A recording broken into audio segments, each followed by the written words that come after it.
So welcome back. I hope you enjoyed this little break to have a little chat and get to know a little bit better the audience, the assistants. As I just said, we are going to begin this afternoon by getting closer to the CTV market, the CTV opportunity. And we wanted to give you an opportunity of hearing a different perspective on this topic. So please give a warm welcome to Thomas Servatius, who is co-CEO of MD Platform Technology from Smartclip.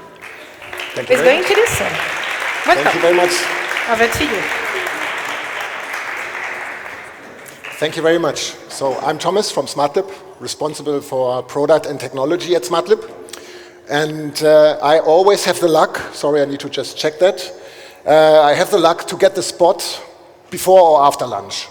And I'm not sure what is better. Before lunch, everybody is hungry and probably a bit more aggressive. And I think here with a couple of beers and a couple of wines, I think it's the easier spot. So I try to do my best to still entertain you and make up for a good start in the afternoon. What I want to talk about today is I try to give a different perspective on ad technology. You all know AdTech people have the tendency to make their life complex. Yeah, we're looking at a very complex ecosystem, a lot of actors in the space, a lot of vendors, and sometimes it's then very hard to keep the overview and to say, okay, if I'm doing AdTech, why I'm doing it, what we're going to do with it. And I want to give the perspective from RTL Group. We are the biggest broadcasting group in Europe. Overall, we make like 6.6 billion euro revenue. I think half of it is roughly TV advertising. So for us, with the disruption of TV and TV getting digital, roughly 3 billion euro advertising revenue are at stake. And we have a high interest in making sure that we can control how this transition is happening. And I try to give this perspective by today, okay, what are we doing in that space? And I will start with a small bit of context about Smartclip. I had to make an oath to the IAB that I not try to sell anything. I don't. If I do, throw your wine at me. I will talk a bit about what the context is for Smartclip, what our mission is, but keep it really rather short. Then the second part will be, what do we believe, why we want to do AdTech, and what our core beliefs are, how we approach the AdTech thing. And last, I want to give a concrete example, and I will try not to sell it, about what we are doing right now regarding programmatic TV. Yeah, just a bit, sorry, I need to... There we are. There we are, sorry. Just a bit about background about Smartclip. A lot of people know Smartclip's media business. Yeah? So we have been founded in 2008. We were a sales house for digital video advertising, one of the first who were aggregating it across different publishers. And so here in Spain, Smartclip is very popular. It's one of the leading sales houses for video. That is what a lot of people know. What not everybody is knowing, that since 2019, we have been tasked to build the ad technology for RTL Group, which is something, if you would have asked me that, like 2018, when we were supposed to be merged with SpotX, and we were supposed to be undone in the SpotX organization, which is a great company, by the way, we really liked it. But if you would have asked me at this time that this is ever going to happen, I would have never thought that. And if you see that we started as a technology organization, serving an ad network, now really having to build their technology for a whole of RTL Group, it has been quite a journey for us. Interestingly, we are not alone with that anymore. So we have acquired, RTL Group has acquired YoSpace, which the people of you who are familiar with the broadcasting AdTech space is server-side ad insertion. 3 weeks ago, we acquired Realytics, a French company who is doing attribution and more than that. I just tackled that a bit in the end of the presentation. But we also believe that we should not do everything alone. So we have a Moby here, Piper here. With the Moby together, we are in the DSP project. I will talk about it a bit later. But we also have local initiatives with the German guys from DForce. Very nice to have the colleagues here as well, where we are collaborating on the DSP space and collaborating on building solutions for programmatic TV. We're not only doing AdTech for RTL Group, so very proud that we're, for example, also doing the ad serving, the video ad serving and SSP part for RAI, which was for us really, really an interesting client. So we try to be really part of the ecosystem and working with a lot of partners in different aspects as technology provider, monetization partner, and so on. And that's it about Smartclip. What are we supposed to do? So when the decision has been made to say, okay, you guys are building our technology, we agreed on 3 goals. The number 1 goal was that before we came, every company within RTL was basically reinventing ad technology. Yeah? And you can imagine everybody working with a lot of different vendors, everybody having a completely different perspective. That was nothing which was supposed to scale. So the first step, what we started to do is to roll out our solution into more of the RTL countries and not only Germany. So today we are working, for example, for RTL Netherlands. We are also working for RTL Connect, and we are rolling out our technology step by step across the RTL universe. The second part is we believe in alliances. Yeah? So we also think that building technology for RTL is nice. Ideally, if you really want to protect the ecosystem, you should be able to do it at a European scale. That is the one and the only reason why we do AdTech also for external partners, for companies like RAI, because we are looking for people who are searching and looking for a similar market approach as we do, because we think if we have a European scale in our approach, it's much easier to defend our core business. And last but not least, we try to innovate. So one of the goals was clearly, hey guys, it's nice that you're doing the business for us, but it always needs to be competitive, and you need to be sure that you are really keeping pace with the innovation which all your competitors are doing. And it's not easy. Our competitors are Google and very established companies like Freewheel. So what do we believe about AdTech? The first belief is broadcasters will survive. I mean, it's really nice. If you come from a startup organization, you are hired by a broadcaster, you are integrated into the broadcaster organization. AdTech people have this pitiful, sorrowful look at you, like, oh, you're working for this dying business. Poor you. Oh, is it very tough? No, we don't think we are dying. And yes, it's tough, but I think it's rather an interesting opportunity where we are in than anything else.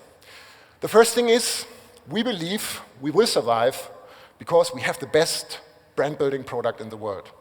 Everybody who wants to build a brand needs TV. And it is independent of linear TV and how you consume it. The TV advertising product is a strong one. Though everybody knows if you want to get reach, if you want to get awareness, you need to have big emotional advertisings on a big screen. Sorry. The second part, what we also see, and it's already happening, that the advertising experience on long-form content is converging between digital and linear TV. Who is using YouTube? Who of you is regularly using YouTube? Did you see what's happening with the ad load on YouTube?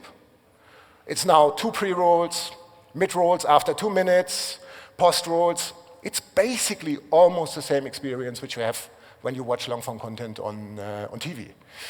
And technically, this is a very interesting and it's good news, because that means we believe that any solution which we build will scale across every distribution channel. For us, it's a good news. The second thing is, yes, linear TV is shrinking. We still see that there are events and moments where linear TV is wanted. If linear TV would have been an unwanted product, it would have died with the rise of the videotape. Yeah? Because you can make your own program decisions since 30 years. But what we see is just the way how it is used and how it is consumed.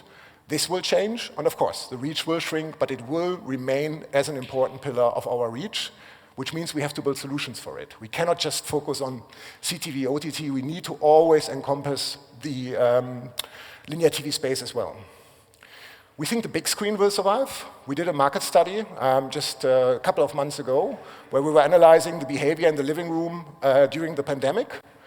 And the big screen, as a social event, has kept its importance. Yeah? So big screen TV will be something which will keep its importance also as a place to be for brands. My personal belief is, it's nothing official, is that in 2 years from now, and for young consumers, broadcaster and streaming services are indifferentiable. They are the same. When I look at my kids, they are not watching TV. They are watching Disney Plus if they want to see if they want to have child content. They watch RTL Plus if they want to see some entertainment content, and they watch Netflix if they want to see some youth content. So I don't think that there will be any difference along that in the future. So we are not understanding us anymore as a broadcaster. We just think these two will come from different directions. It will be the same. So for us, We think we can become stronger than ever if we invest in content, and everybody who follows RTL Group knows we heavily do. Fremantle is one of our strongest growing businesses. And if we keep a clear profile, and if we manage to, control the technologies which are distributing these contents. So yes, overall, we think there will be another wave of consolidation, and that will be a good time for us. Overall, we think we have a good space and a good, very interesting opportunity we are in. Of course, life is changing, the market is changing, but we do not think that our positioning is bad. That's a bit of a complex slide. Was thinking to use it or not, but it's important to understand that we don't think that we have to build AdTech to sell AdTech. If we develop ad technology, we are following a strategic blueprint. What you've seen is that in France, RTL Group has decided to merge their business MCs with their biggest competitor, TF1. You cannot imagine, if you're not connected to the French market, you cannot imagine how big this move was. Long-standing competitors, since 30 years, not trying to really grab each other every meter of the business, suddenly are supposed to be merged, because we think this is the scale which we need to be able to compete against our big American competitors. Very bold from my point of view, and it shows how serious we are in really trying to create the change of the market. And what we think regarding the AdTech thing is, there's a local business, this needs to be very strong, and on the other side, we need to support the broadcasters with international media services, like content creation, which Fremantle is doing, like international demand. So we will merge the Smartclip media businesses. That's not affecting the same entity, because this belongs to Andres, but we will merge our Smartclip media business in the other countries with RTL Ad Connect, and create an international sales house, which is then feeding these advertisers locally. So it's, for us, also something where we really try to create a market. And on the other side, there are the technologies. I don't know if you are familiar with Bedrock. We think we should own streaming technologies. Yeah? For us, being in a recommendation engine of a streaming service where we have no control about the distribution chain is a very risky thing. So we think we need to control it. Therefore, we have Bedrock, which is building basically streaming solutions. And on the other side, we have the AdTech portfolio. So we think we need to control the core technologies. And as I said, it's an ambitious vision. My third belief is, sorry for saying that, sitting here with a lot of people from the online advertising industry, we cannot continue with programmatic advertising for TV as we did in the past. I'm always smiling so much about our industry, complaining about the privacy regulations which are coming up. Honestly, that was us. Yeah? So that is our own fault, that we are in this situation now, that we have to fight with regulators for every single data point. I think we didn't do it well. You know all the problems, I don't want to repeat them, but for us, if we want to bring a $3 billion business to digital, we cannot repeat these mistakes. It's very simple for us. So if you then say that is your belief, you come to our belief number 4, which is we think we need to control the value chain. Why are we not just finding a DSP partner and making a contract with him, but instead are establishing in Germany a joint venture with dForce, internationally a joint venture with Amobi? Because we need to have influence how TV is marketed in the programmatic value chain. We want to control this. And therefore, we decided that we are having to move away just from building supply-side technology, which would be natural for us as being working for the supply side, and also acquire or closely collaborate with buy-side technologies. So what are we doing? And I said, I'm not trying to sell that, I'm not just trying to give you some examples of what we're working at and how we try to solve it. Yeah? Of course, for us, the most important part is being able to have our cash cow, the linear TV ad break, working perfectly in a digital environment as well. And that doesn't just mean that you say, I need to have an ad pod, I have to fill the ad pod with certain ads, abide by certain rules. The piece of art is to do it in combination in a hybrid model with a linear TV ad break. And that is what we do. We are connected to the linear playout systems of the broadcasters. We know which ad break is coming, we know which ads are in the break, and we are able to replace single ads within this break with our ad serving technology based on target group information, based on business rules which have been defined, and so on. And I have to say, a lot of people state they do it. We really do it at scale. on like 10 million devices in Germany, on a lot of million devices in Spain. I would need to find out the number. So we are really doing it as a scalable approach. And it is right now, if you are an AdTech product guy, the most exciting project you can be in. So I'm always saying, Ellen, the two of us, we are having the most exciting job in AdTech in Europe. Something which is very interesting, but it's not only about the technology.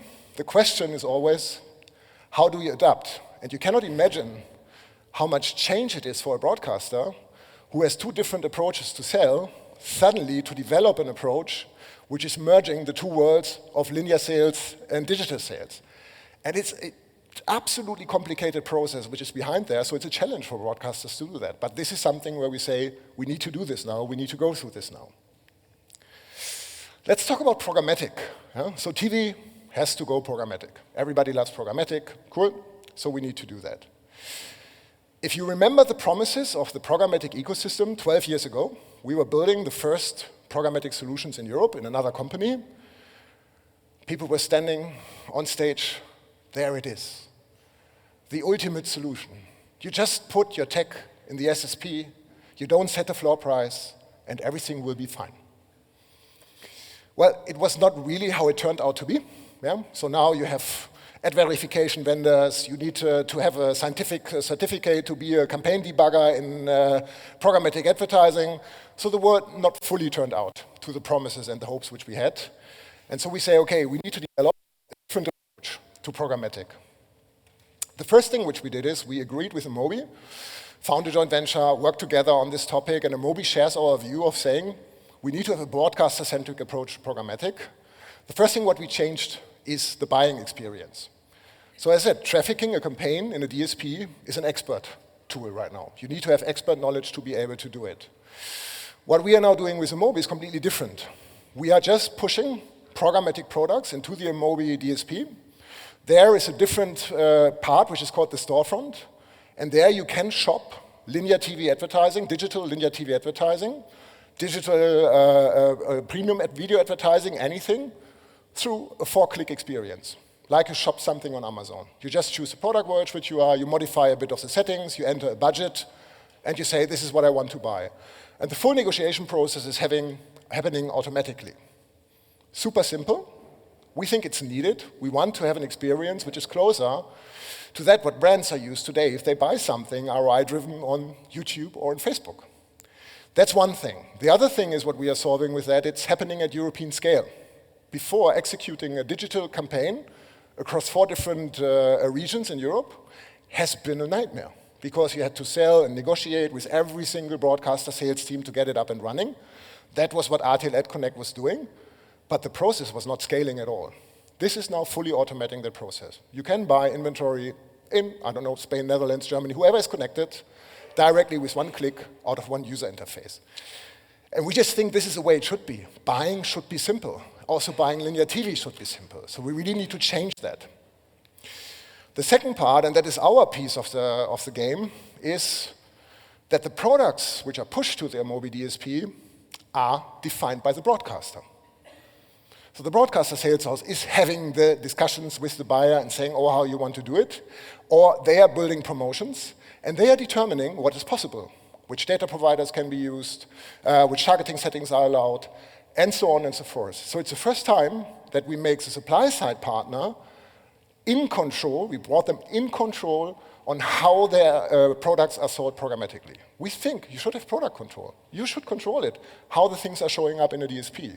And what Amobi did, what we really like, is that they are deactivating features. So if you are buying our ATV inventory, certain features are suddenly not available in the Amobi DSP anymore. So it is really interactive, and there is control of the broadcaster on how the product is sold, which data providers are there, and so on and so forth, and also in a really, really simple experience. So we think we try to change that. Yeah? It's coming now in June. Sorry, let me just go back. We really try to change that, and let's see how it goes. We think it's bringing a lot of advantages. On the one hand, you get premium content, TV content at EU scale. We think it's much simpler, and you can also use first-party data from the broadcaster as a buyer, but the way it is provided to you is controlled, also in line with the privacy discussions which we have. For the broadcaster, of course, a lot of advantages. Yeah? So we have data control, we have a controlled approach to programmatic TV, because we can control how the product looks like, and we can have a very simple way to make our inventories available on a European scale. So hopefully, this is working out well, and we will start in June with the first international campaigns. The product is ready, and let's see how the market is reacting to it. Last but not least, and then I stop, is we just acquired a company 3 weeks ago, Realytics, which is an attribution company.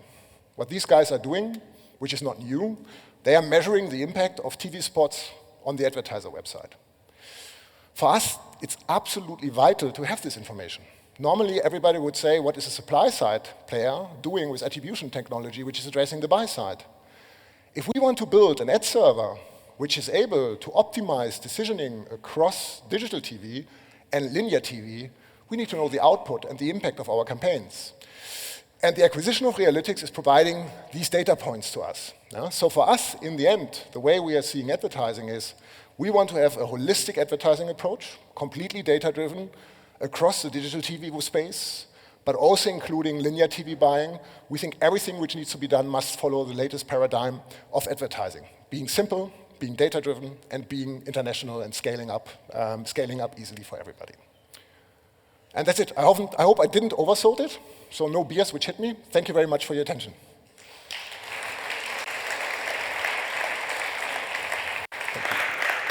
Thank you, Thomas.